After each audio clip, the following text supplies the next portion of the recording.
Ako si Elena at ito ang aking kwento.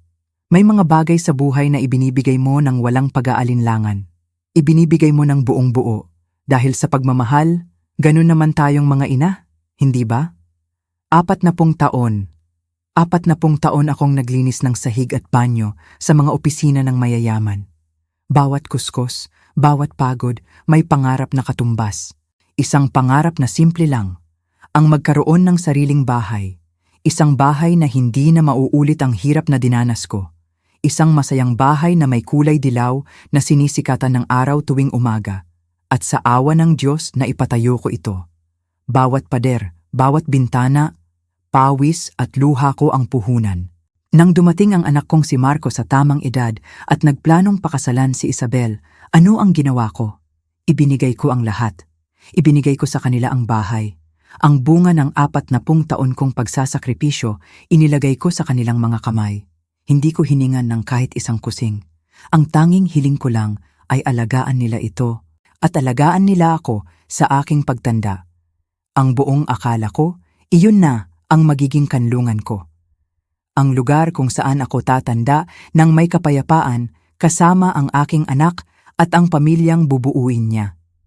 Iyon ang aking sakripisyo. Iyon ang aking pagmamahal. Ngunit minsan, ang pagmamahal na ibinibigay mo ng buo ay sinusuklian ng sakit na hindi mo aakalain. Kagagaling ko lang sa Cebu. Inihatid ko sa huling hantungan ang kaisa-isa kong kapatid na si Rosa. 6 na buwan siyang nilabanan ng kanser. 6 na buwan ko siyang pinanood na unti-unting nauupos. Pagod ang katawan ko. Wasak ang puso ko. Ang tanging gusto ko lang pag-uwi ay isang mainit na yakap mula sa aking anak. Isang salita ng kaginhawaan, pero hindi iyon ang sumalubong sa akin.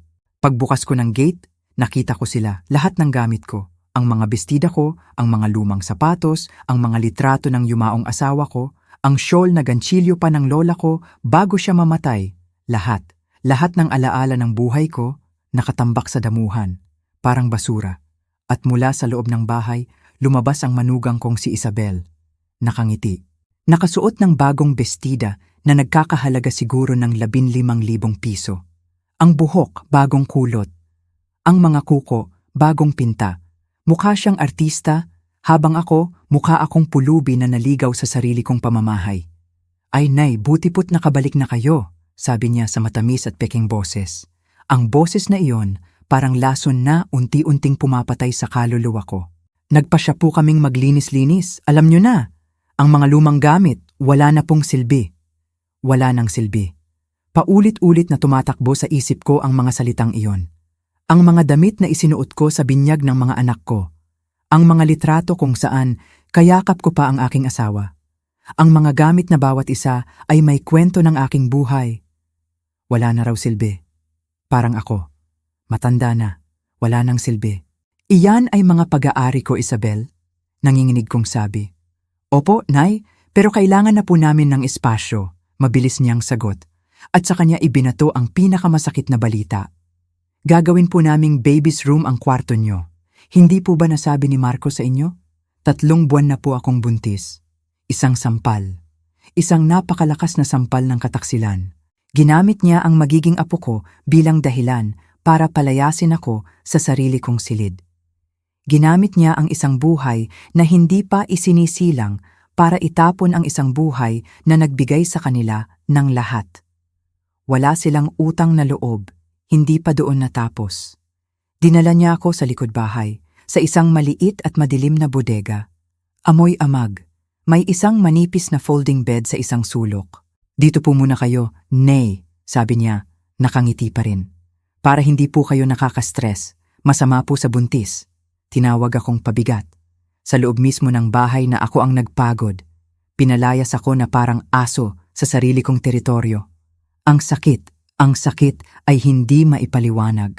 Para akong sinaksak ng paulit-ulit ng mga taong pinagkatiwalaan ko ng aking buhay. Tahimik lang ako, tumango ako, pumasok ako sa bodega at isinara ang pinto. Hinayaan ko silang isipin na nagtagumpay sila. Hinayaan ko silang isipin na ako ay isang matandang mahina na kaya na nilang tapak-tapakan.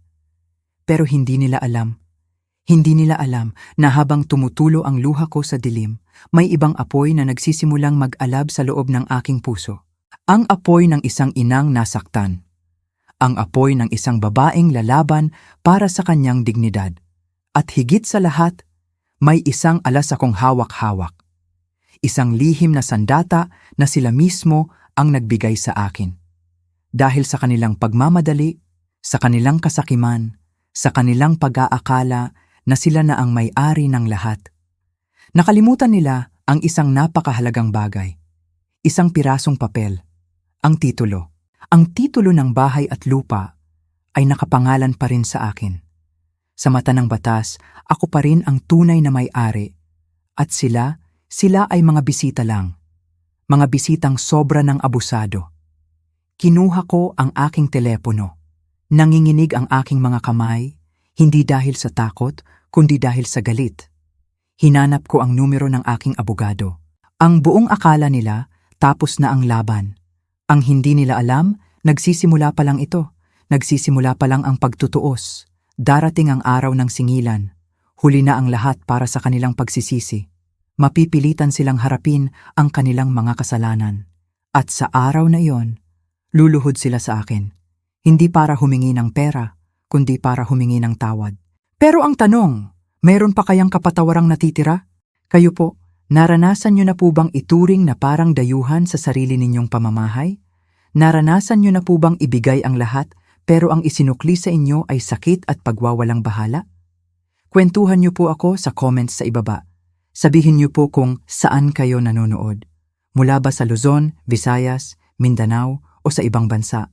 Kung ang kwentong ito ay tumago sa inyong puso, paki-like at share ang video na ito para maipakita natin sa mundo na ang dignidad ng isang magulang ay hindi nabibili at hindi dapat tinatapak-tapakan. At huwag kalimutang mag-subscribe para sa mga susunod pang kwento. Dahil ang laban ni Elena ay laban nating lahat. Isinara ko ang pinto ng bodega. Ang tunog ng pag-click nito ay parang tunog ng pagsasara ng isang kabaong.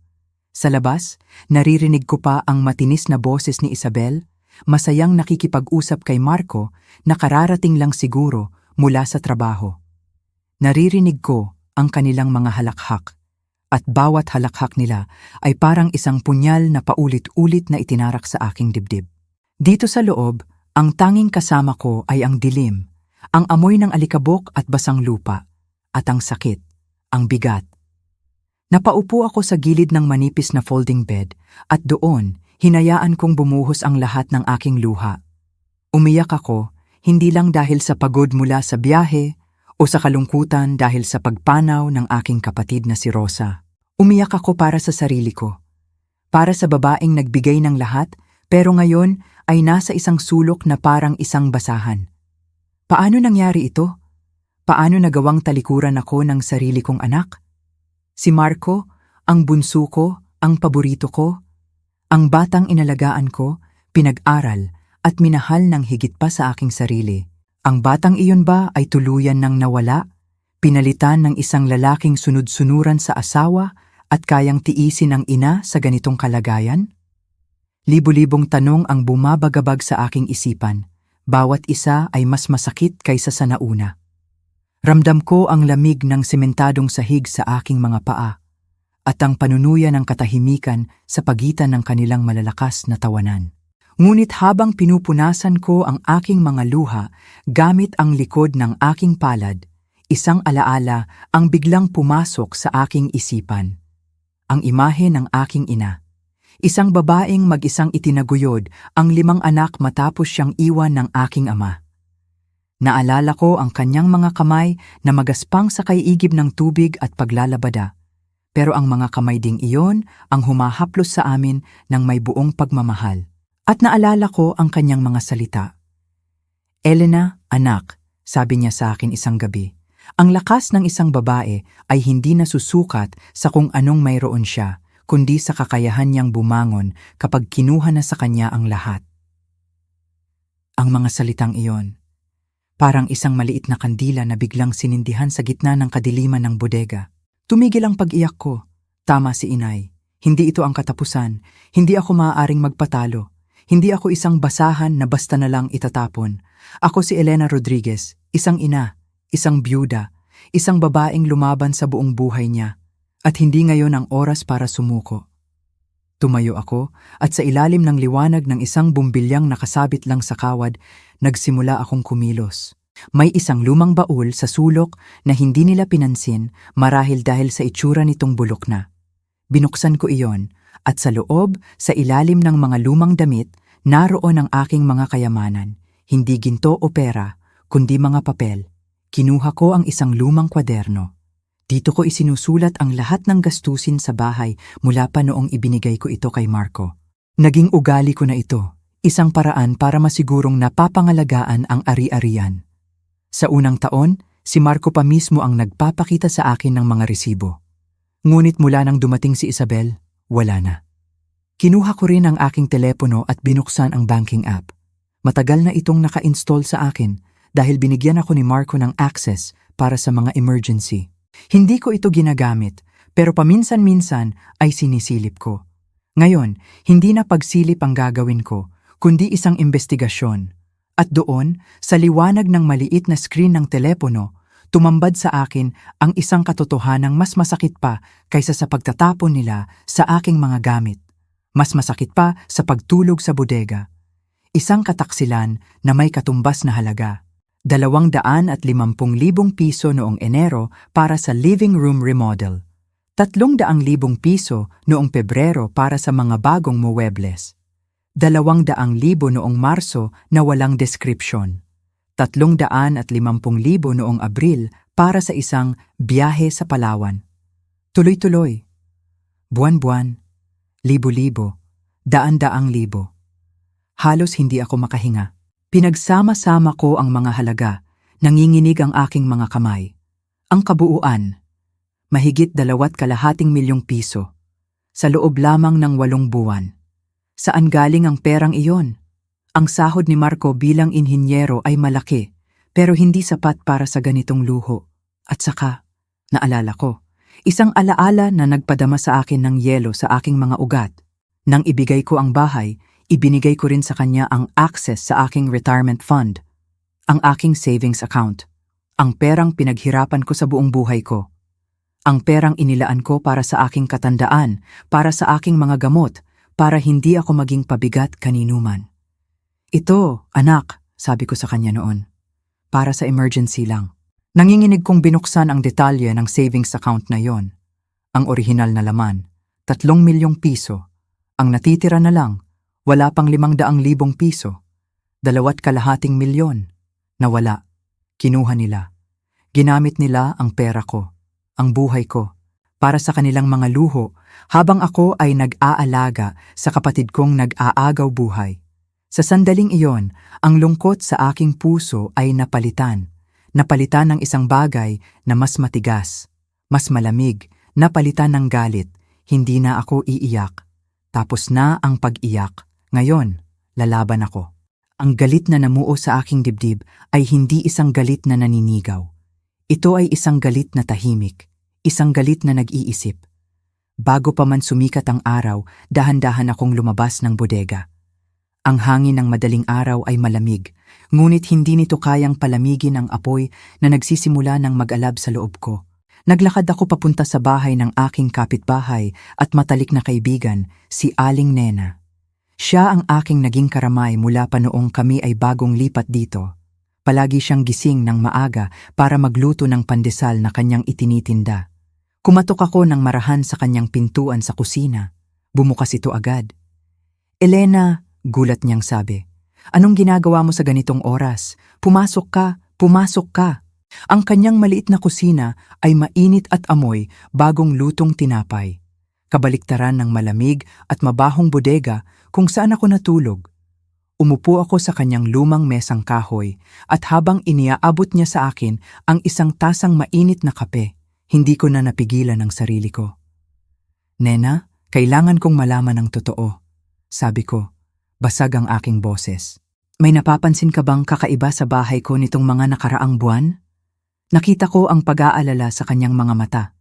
Huminga siya ng malalim. "Ayaw ko sanang makialam, Elena.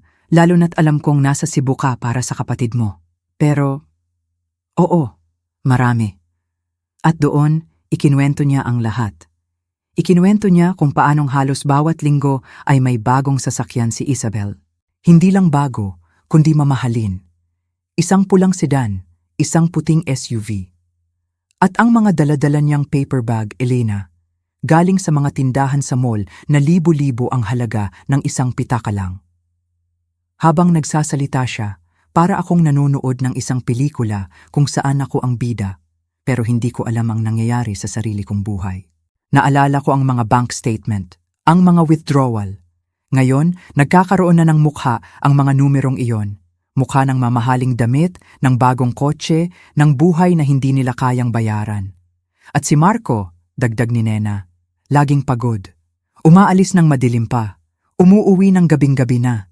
Payat na payat. Parang hindi kumakain ng tama. Naawa ako sa anak ko. Ngunit ang awa ay agad na natabunan ng tanong, bakit siya pumayag sa ganito? At saka sinabi ni Nena ang isang bagay na tuluyang dumurog sa kung anumang natitira sa aking puso. Nag-atubili siya noong una. Elena, noong isang linggo, noong nasa Cebu ka, may dumating na truck. Napatigil ako sa pag-inom ng kape. May mga lalaking pumasok sa bahay ninyo. Inilabas nila ang mga lumang muebles mo, yung mga nasa sala, yung mga gawa sa Nara, yung inukit. Ang tasa ng kape ay nahulog mula sa aking mga kamay at nabasag sa sahig. Ngunit hindi ko ito narinig. Ang tanging naririnig ko ay ang mga salita niya. Ang mga muebles na iyon. Hindi iyon basta-basta muebles. Iyon ay pamana sa akin ng aking ina. Dala-dala yon ng lola ko mula pa sa probinsya. Halos 100 taon na ang mga iyon. Sa mesang iyon kami kumakain tuwing Pasko. Sa upuang iyon ako tinuruang magbasa ng aking ina. Bawat ukit sa kahoy ay may kwento, may alaala, at ipinagbili nila ito. Si Isabel ang nandoon, mahinang sabi ni Nena. Nakangiti habang binibilang ang pera. Ibinenta nila ang kasaysayan ng aming pamilya na parang mga lumang kahoy na panggatong. Bumalik ako sa bodega na tulala. Wala na akong nararamdaman kundi isang matinding kalamigan. Ngayon, malinaw na ang lahat.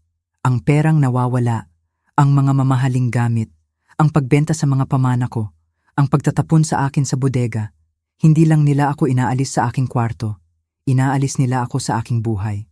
Binubura nila ang bawat bakas ng aking pagkatao sa bahay na yon. At ang anak ko, hinahayaan lang niya itong mangyari. Umupo ako sa folding bed at sa gitna ng aking pagluluksa, isang ideya ang biglang pumasok sa aking isipan. Isang ideya na napakalinaw at napakatindi. Ang titulo ng bahay.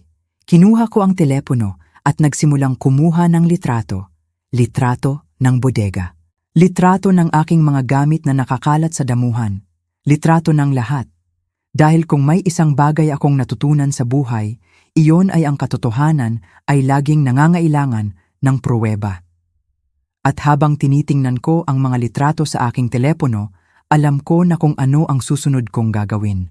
Oo, ibinigay ko sa kanila ang bahay, pero sa salita lang. Ang opisyal na dokumento, ang papel na kinikilala ng batas, ay nakatago sa aking baol. Nakapangalan pa rin sa akin. Ako pa rin ang tunay na may-ari. At sa umagang iyon, hindi na ako si Elena na biktima. Ako na si Elena na may hawak na alas. 9:09 ng umaga, nasa tapat na ako ng opisina ng aking abogado, si Atty. Reyes. Isang matalik na kaibigan ng yumaong asawa ko at naging parang isang kuya na sa akin sa loob ng maraming taon. Naghanda ako para sa pagtatagpong ito. Naligo ako gamit ang gripo sa hardin dahil nakalak ang pinto ng banyo sa loob ng bahay. Isinuot ko ang aking pinakamatinong damit, ang itim na bestida na suot ko sa burol ni Rosa. Inayos ko ang aking buhok sa isang maayos na pusod. Dahil natutunan ko na kapag ipaglalaban mo ang sayo, kailangan mong magmukhang kagalang-galang. Kailangan mong ipakita na hindi ka natatalo. Sinalubong ako ni Atty. Reyes ng isang mahigpit na yakap. Elena, nakikiramay ako sa pagpanaw ni Rosa, sabi niya. Salamat, attorney, sagot ko. Ramdam ko ang bara sa aking lalamunan. Pero hindi iyon ang ipinunta ko dito. Naupo kami sa kanyang opisina na puno ng mga libro. Inilatag ko sa kanyang makintab na mesa ang lahat. Ang lumang kwaderno, ang mga bank statement na inimprenta ko, ang mga litrato sa aking telepono. At ikinuwento ko ang lahat, mula sa pag-uwi ko hanggang sa pag-uusap namin ni Aling Nena. Habang nagsasalita ako, nakita ko ang pagbabago sa mukha ni Atty. Reyes. Mula sa pag-aalala, naging pagkagulat, at mula sa pagkagulat, naging galit. Isang propesyonal na galit. Nang matapos ako, sumandal siya sa kanyang silya. Elena, seryoso ito. Napakaseryoso. Alam ko po, sabi ko. Tiningnan niya ng masinsina ng mga papeles. At saka isang maliit na ngiti ang lumitaw sa kanyang labi. Hindi isang ngiti ng saya, kundi ng isang estratehista. Elena, alam mo ba kung anong hawak natin dito? Tanong niya. Tiningnan niya ang kopya ng titulo ng bahay na palagi kong daladala. Ang titulo ay 100% nakapangalan pa rin sa iyo. Walang naganap na deed of donation o deed of sale. Sa mata ng batas, Elena, hindi mo ibinigay ang bahay. Ipinahiram mo lang ito. Sila ay maituturing na tenants at will, mga nangungupahan na walang kontrata. Sa unang pagkakataon sa loob ng maraming araw, isang sinag ng pag-asa ang tumagos sa aking puso. Ibig sabihin po niyan? Ibig sabihin niyan, maaari mong bawiin ang pahintulot mo kahit anong oras. Pag-aari mo iyan. Sa legal na usapan, maaari mo silang paalisin. Napatahimik ako, pinoproseso ang impormasyon. Paano naman po ang pera? Tanong ko. Ang halos 2.2 milyong piso na nawala. Muling seryoso ang kanyang mukha. Dahil ang account ay nasa pangalan mo at hindi mo formal na pinahintulutan ang mga pag-withdraw na iyon para sa mga luho, maaari itong ituring na unjust enrichment o posibleng qualified theft o estafa sa konteksto ng pamilya. Hindi ko gustong makulong ang anak ko, attorney, mabilis kong sabi. Gusto ko lang maging patas ang lahat. At magiging patas ang lahat, tiniyak niya sa akin. Pero kailangan nating bawiin ang iyong kapangyarihan para makipagnegosasyon. At para diyan, kailangan nating gumawa ng ilang hakbang. Kumuha siya ng isang notepad at nagsimulang magsulat. Heto ang gagawin natin. Una, ngayon din, pupunta tayo sa bangko at papalitan mo lahat ng password sa iyong mga account. Ikaw lang ang magkakaroon ng access. Tumango ako. Pangalawa, gagawa tayo ng formal na inventaryo ng lahat ng gamit na nasa bahay noong ipinahiram mo ito, kasama na ang mga antigong muebles na ipinagbili nila. Formal mong ire-report ang hindi autorisadong pagbebenta ng iyong ari-arian. Pwede po ba iyon? Oo naman, sabi niya. Dahil legal na sa iyo pa rin ang lahat ng nasa loob ng bahay na iyon. Pangatlo, pagpapatuloy niya, padadalhan natin si Marco at Isabel ng isang formal na demand letter, isang notice. Bibigyan natin sila ng 30 araw para lisanin ang property. O bilang alternatibo, pumirma sa isang formal na lease contract na may buwanang upa at malinaw na mga patakaran. Upa? Sa sarili kong anak? Nakita siguro ni attorney ang pag-aalinlangan sa aking mukha. Elena, sabi niya, pinalayas ka ng anak mo sa sarili mong bahay, inilagay ka sa isang bodega, ginastos ang pera mo nang walang paalam, at ipinagbili ang pamana ng iyong ina. Sa tingin mo ba, karapat-dapat pa siyang tumira doon ng libre? Tama siya. 100%. At kung tumanggi po siya? Kung ganon, sisimulan natin ang ejectment process. At maniwala ka sa akin, sa mga ebidensyang hawak mo, papanigan ka ng hukom. 3 oras akong nanatili sa kanyang opisina. Paglabas ko, dala-dala ko sa aking bag ang mga bagong dokumento, mga bagong password, isang detalyadong plano, at isang bagay na mas mahalaga. Dala ko ang pag-asa.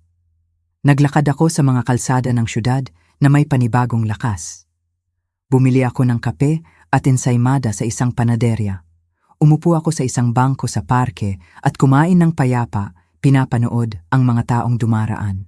At sa unang pagkakataon sa loob ng maraming linggo, napangiti ako dahil inakala nilang tinalo na nila ako. Inakala nilang sinira na nila ako. Inakala nilang yuyuko na lang ako at tatanggapin ang aking kapalaran bilang isang matandang pabigat. Pero nagkakamali sila. Nagkakamali. Hindi ako isang talunang babae. Ako ay isang babaeng naghahanda para sa digmaan. At wala silang kaalam-alam sa kung ano ang paparating. Pagbalik ko sa bahay ng bandang 6:00 ng gabi, sinalubong ako ng ingay. Maraming boses sa sala. Sumilip ako ng maingat. Nandoon si Isabel, bihis na parang lalabas sa isang magazine. Kasama niya ang kanyang mga magulang. Si G. De Leon, isang malaking tao na may bigote at mayabang na tindig, at si Ginang De Leon, isang payat at eleganteng babae na kung tumingin sa akin ay parang may dumi ako sa sapatos. Nandoon din si Marco, hindi komportable sa kanyang suot na damit pormal. "Nay!" sigaw ni Isabel sa kanyang peking matamis na boses. "Buti po't nandito na kayo. Naghanda po ako ng family dinner. Gusto po kasi kayong makilala pa ng mga magulang ko." Isang patibong. Alam kong isa itong patibong, pero wala akong pagpipilian. Pinaupo nila ako sa hapagkainan. Ang mesa ko. Ang mesa na binili ko sa isang antique market 15 taon na ang nakalipas. Naghain si Isabel ng pagkain, adobong manok, kanin, ensalada. Ang lahat ay mukhang masarap, amoy tahanan. Ngunit ang tensyon sa hangin ay maaaring hiwain ng kutsilyo. "Ginang Elena," simula ni G. De Leon. "Nabanggit po sa akin ng anak ko na nagkaroon daw po ng ilang hindi pagkakaunawaan." "Hindi pagkakaunawaan? Yun ba ang tawag nila sa ginawa nila?" "Kasi po," sabat ni Gangs. "De Leon, kailangan niyo pong maintindihan na ang mga kabataan ay kailangan ng sarili nilang espasyo, lalo na't may parating na baby." Pinigilan ko ang sarili kong sumagot. "At sa edad niyo po, dapat iniisip niyo na ang magpagaan ng buhay para sa lahat. May mga magagandang retirement homes naman po, may mga nurse, mga aktibidad. Doon na, iyon na ang tunay na dahilan ng hapunan. Gusto nila akong itapon sa isang home for the aged para makuha na nila ng buo ang bahay." Tumingin ako kay Marco. Nakatungo lang siya sa kanyang plato, tahimik na kumakain. "Marco," sabi ko sa isang matatag na boses. "Ano ang masasabi mo dito?" Nag-angat siya ng tingin. Pagod ang kanyang mga mata. "Nay, gusto ko lang po na maging maayos ang lahat." "Maayos?" ulit ko. "Hinihiling mo sa akin ang kaayusan habang pinaplano ninyong ipadala ako sa isang ampunan ng matatanda?" Doon na sila nagsimulang magsalita tungkol sa isa pang issue. "At tungkol naman po sa usaping pinansyal," sabi ni Ginger De Leon. Nabanggit ni Isabel na nagkaroon daw po ng kalituhan sa mga bank account. Ito na ang tunay na dahilan. Nalaman na nilang hindi na sila makapag-withdraw ng pera.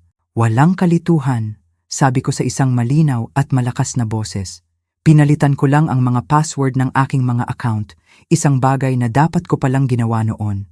Nabitawan ni Isabel ang kanyang kubyertos. "Kita mo na, Marco, sinasabi ko na sa'yo, kakaiba na ang ikinikilos ng nanay mo. Bakit niyo po ginawa yon, Nay? Para naman po sa pamilya ang perang iyon." Doon na ako tumayo.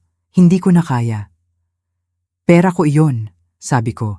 Ramdam ko ang pag-init ng dugo ko na umaakyat sa aking ulo.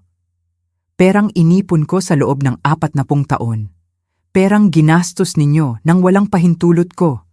Halos 2.5 milyong piso sa loob ng 8 buwan. Saan ninyo dinala, Isabel?" Namula ang mukha ni Isabel. "How dare you? Ako pa ang walang karapatan?" Sumigaw na ako. "Karapatan kong tanungin kung bakit ninyo ipinagbili ang mga muwebles ng nanay ko nang walang paalam? Karapatan kong questionin kung bakit ninyo ako tinatratong parang basura pagdating ko mula sa burol ng kapatid ko?" "Tama na. Nay," tumayo rin si Marco. "Huwag po dito, sa harap nila." "Sa harap nila?" Hindi makapaniwalang sabi ko. "Marco, pumunta sila dito para kumbinsihin akong magpunta sa isang home for the aged. At ikaw, ang inaalala mo ay ang sasabihin nila?" "Ginang," sabi ni G. De Leon, hinampas ang mesa. "Napakabastos ninyo."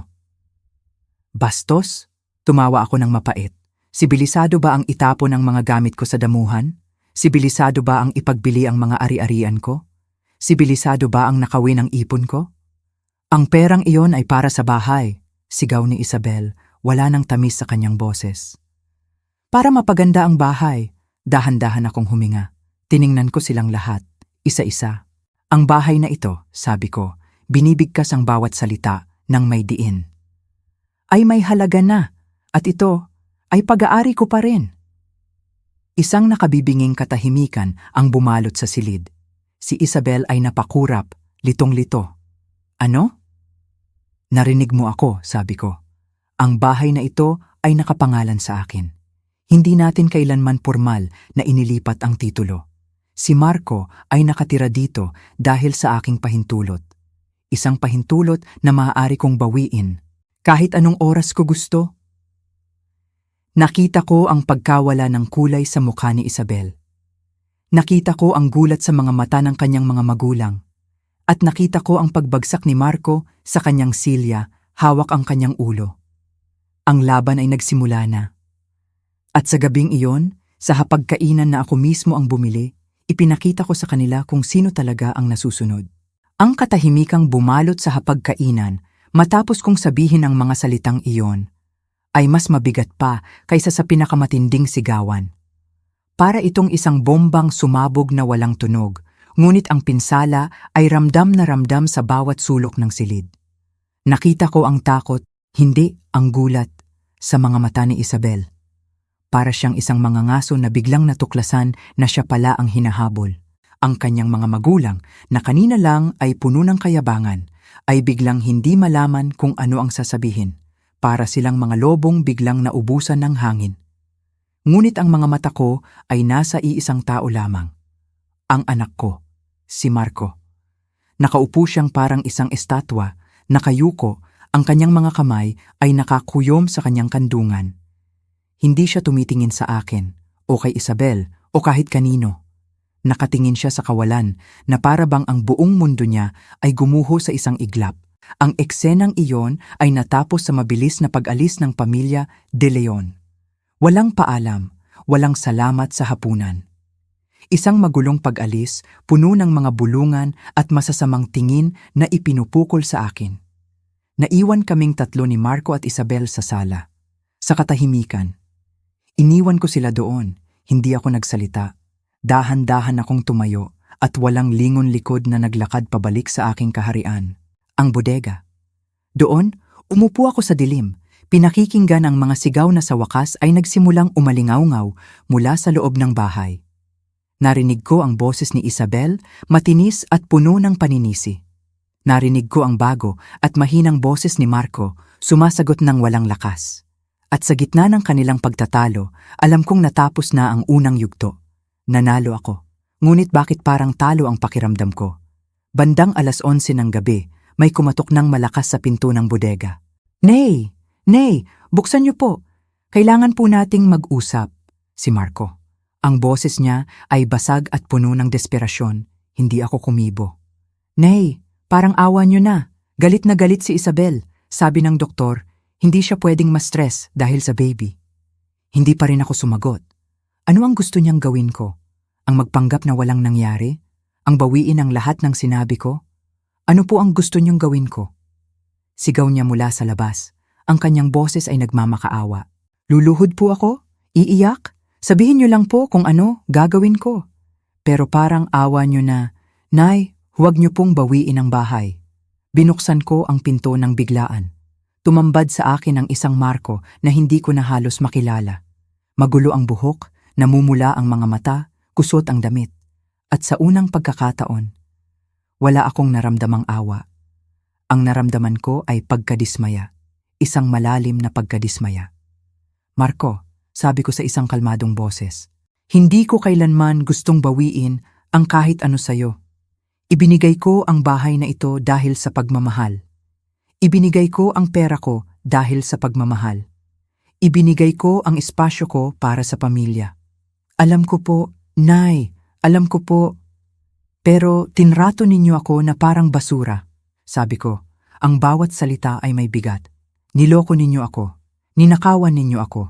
At nang umuwi akong wasak mula sa burol ng kapatid ko, itinapon ninyo ako sa kalsada. Kasalanan po ni Isabel yon, Anay. Hindi ko po alam. Alam mo, itinaas ko ang aking boses. Alam mo, Marco, at wala kang ginawa. Isinara mo ang pinto sa mukha ko. Sinabi mo sa akin na siya ang iyong prioridad. Sinabi mo sa akin na umintindi ako. Lumuhod siya sa harap ko. Sa maruming sahig ng bodega. Humagulgol siya na parang isang bata. Patawarin niyo po ako. Nay, patawad. Naging duwag po ako. Naging masamang anak. Pero nagmamakaawa po ako.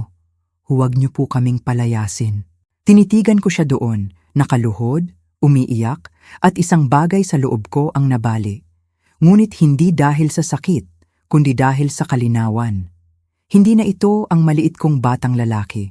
Ito ay isang lalaki na gumawa ng kanyang mga desisyon at kailangan niyang harapin ang mga kahihinatnan nito.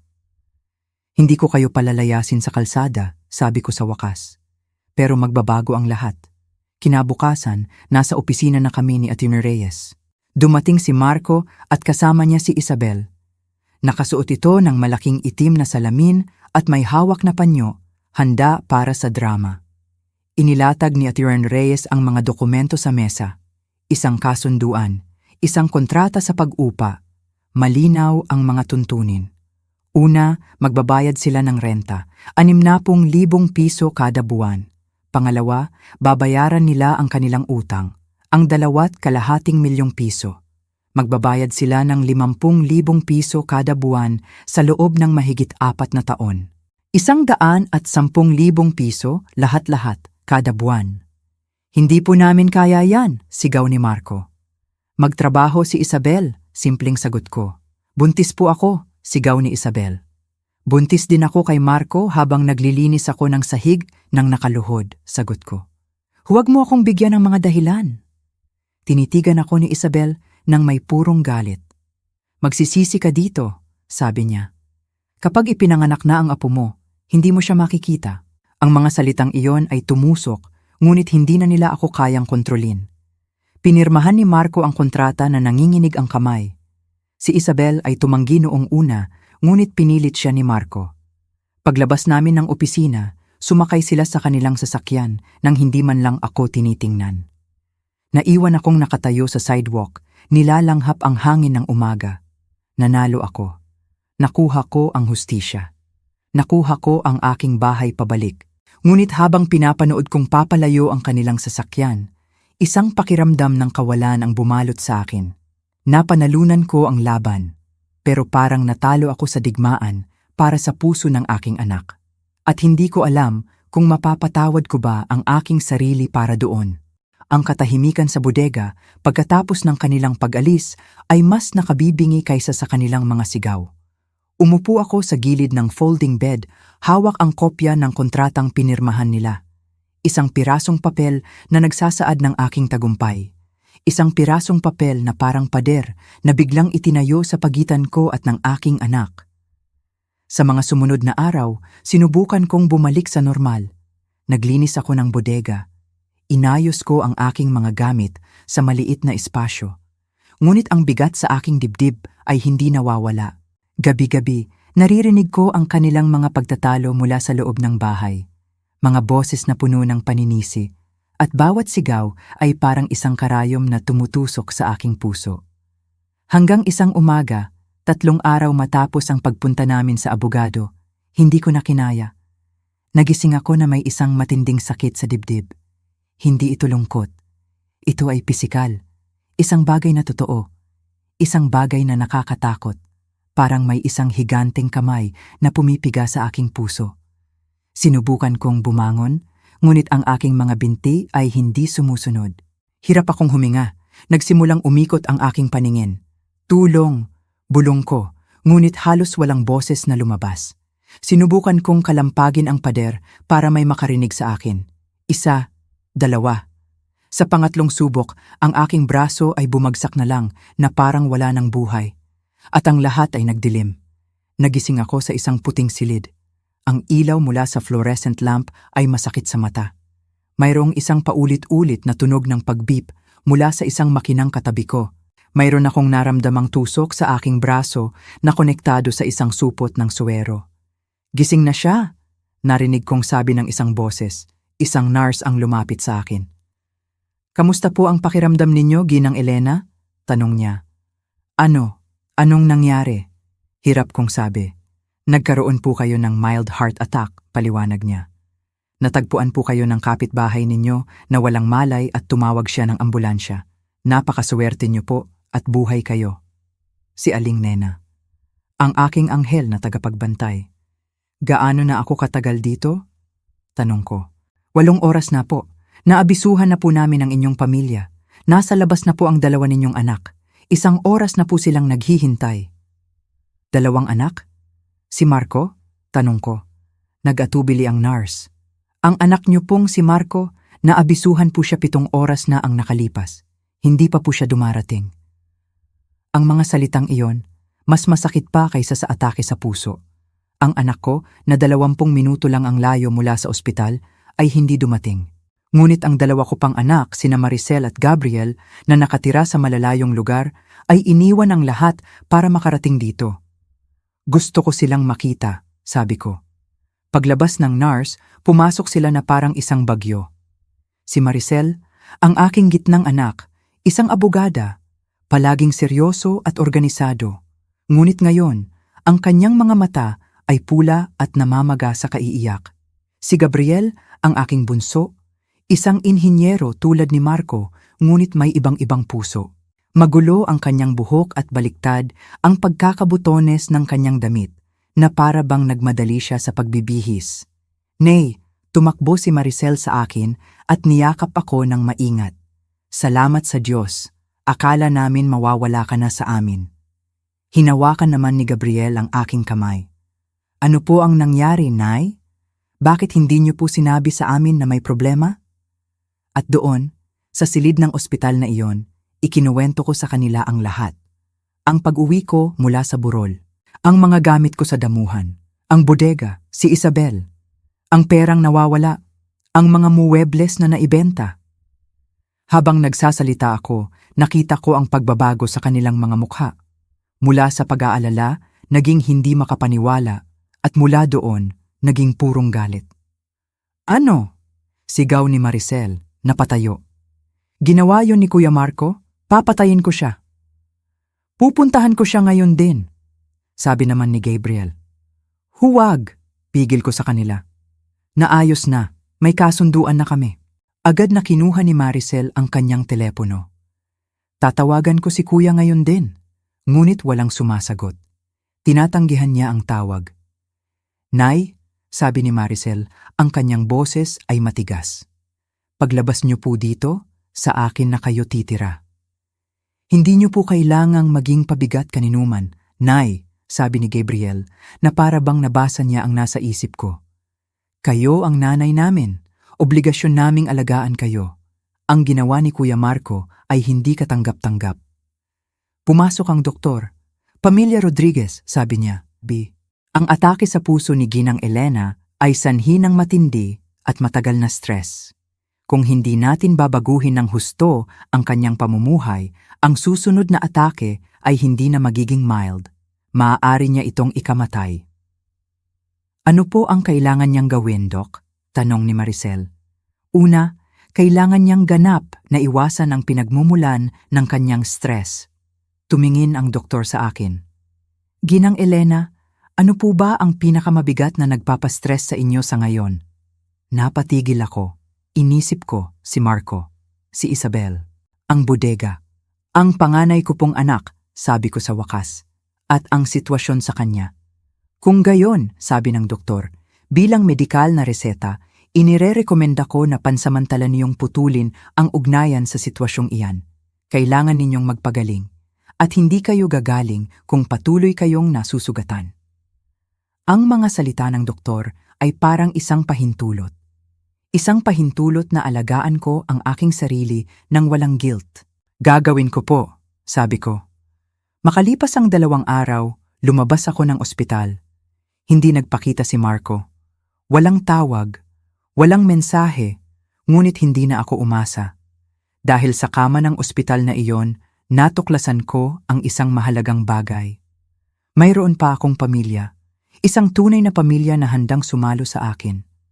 Isang linggo, matapos akong lumabas ng ospital, sinamahan ako ni Maricel sa isang maliit na apartment na nirentahan niya para sa akin. Isang lugar na maliit, ngunit malinis, maliwanag at higit sa lahat mapayapa. Habang nagkakape ako isang hapon, tumunog ang aking telepono. Isang hindi kilalang numero. Hello, si Ginang Elena po ba ito? Tanong ng isang babae sa kabilang linya. Ako nga? Sino po sila?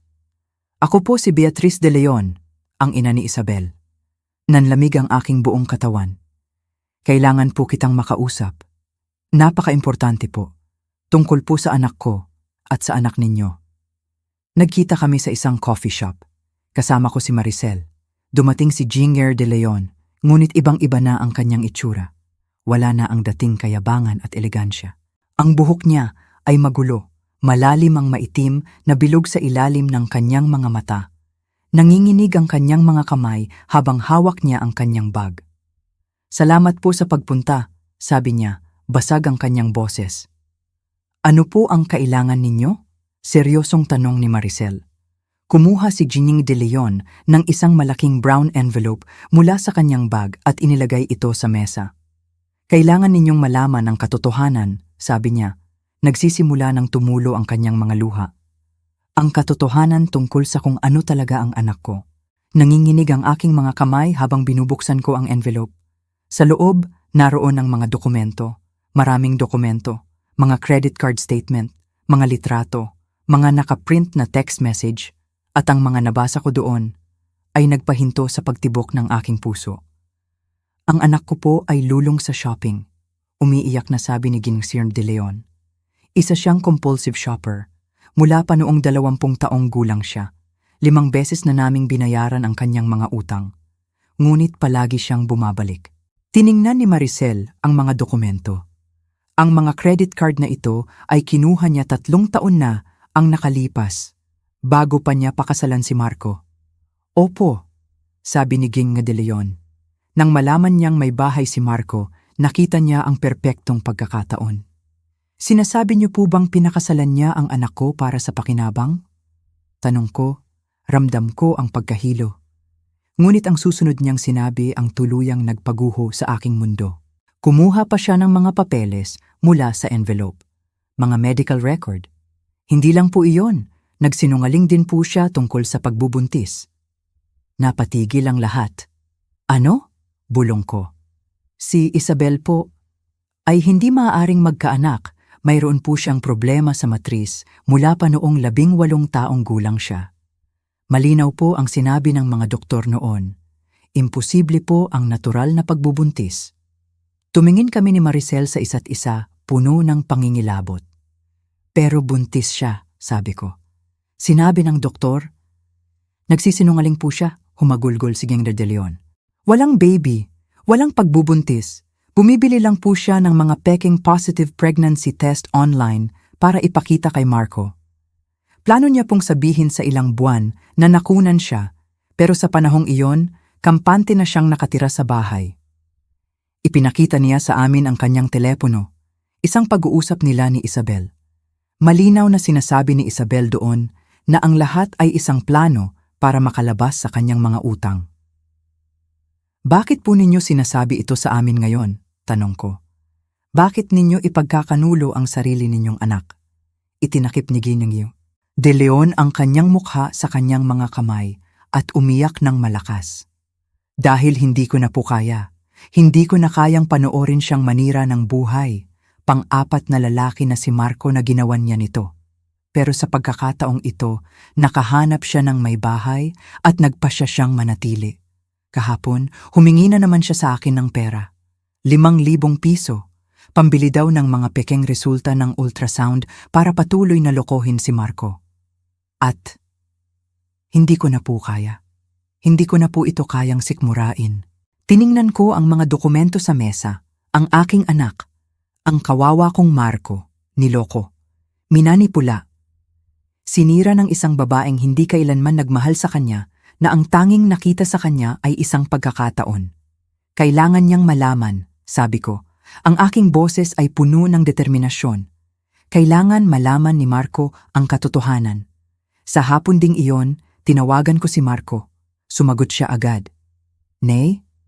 Marco, kailangan mong pumunta sa apartment ko ngayon din, sabi ko. Matatag ang aking boses. Importante ito. Okay po ba kayo? May nangyari po ba? Maayos ako. Pero kailangan nating mag-usap. Isama mo si Isabel. Si Isabel? Pero, Nay... Marco, sabi ko, Pumunta kayong dalawa dito sa loob ng 1 oras o ako ang pupunta dyan. At maniwala ka sa akin, ayaw mong maganap ang usapang ito sa bahay ninyo. 40 minuto ang lumipas, may kumatok sa pinto. Binuksan ko ito. Nandoon si Marco, ninenerbiyos. Sa tabi niya, si Isabel na may maasim na mukha at suot pa rin ang kanyang mga damit pang buntis. Sana importante ito, Nay, sabi ni Isabel. Kinailangan ko pang mag-time off sa trabaho. Pumasok sila at naupo sa sofa. Si Maricel ay nakatayo sa tabi ko, hawak ang isang folder. Anong nangyayari? Tanong ni Marco. Bakit nandito si Ate Maricel?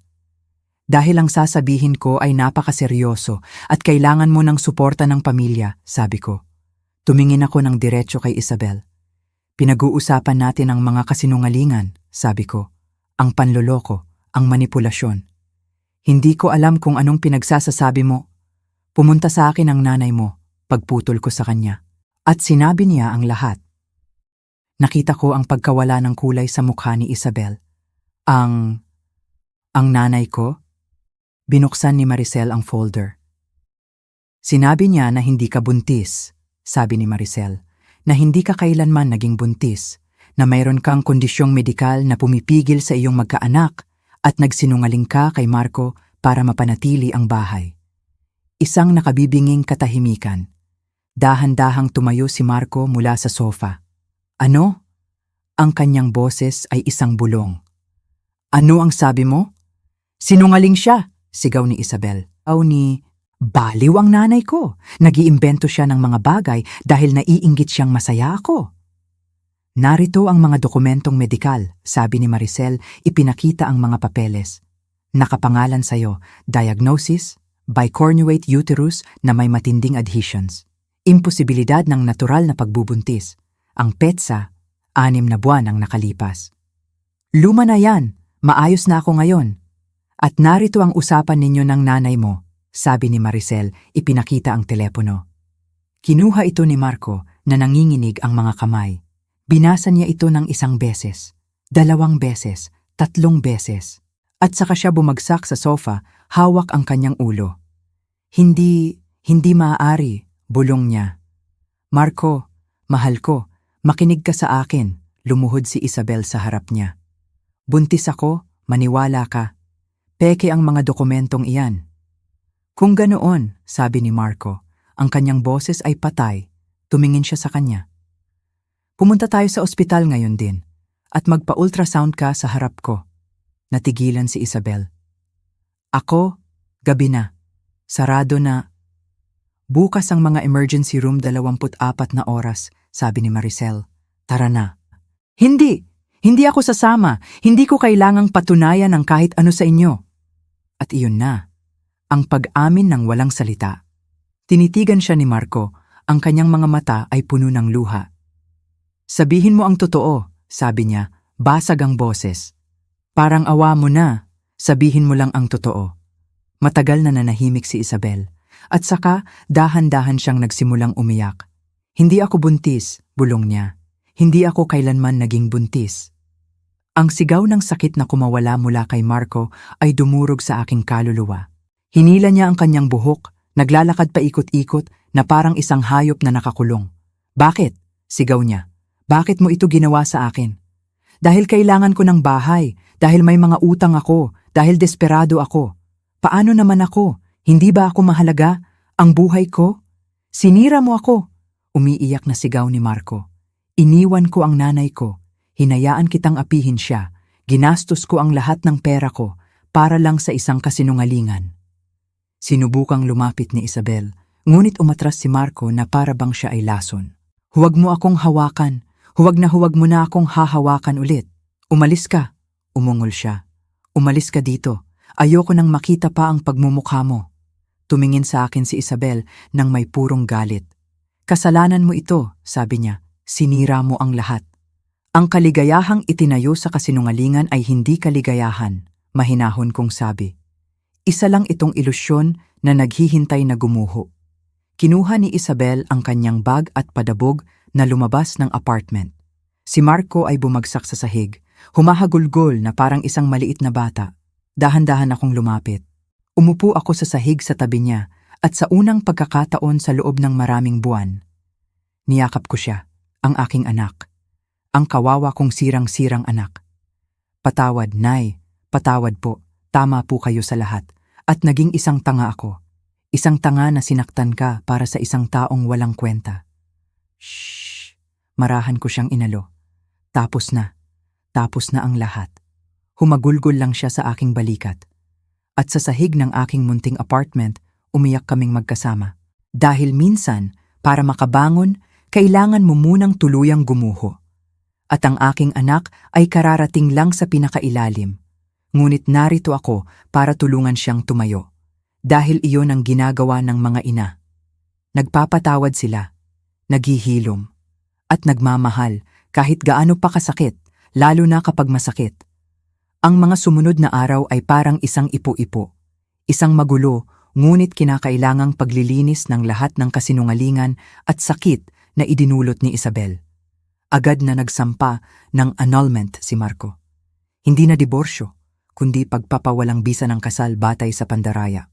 Sa tulong ni Maricel at sa lahat ng ebidensyang hawak namin, ang mga medical record, ang mga text message, ang testimonya mismo ni Ginenger de Leon, naging mabilis ang proseso. Sinubukan pa ni Isabel na lumaban. Humingi siya ng pinansyal na suporta. Nagbanta siyang kakasuhan si Marco ng kung ano-anong kasalanan. Ngunit bawat kasinungalingan niya ay gumuho sa harap ng matibay na katotohanan. Ang pinakamatinding dagok para sa kanya ay nang ang sarili niyang ina, si Ginenger de Leon, ay tumestigo laban sa kanya sa korte. Nakita ko ang sakit sa mga mata ng isang inang na pilitang ibunyag ang kasamaan ng sarili niyang anak para sa katarungan.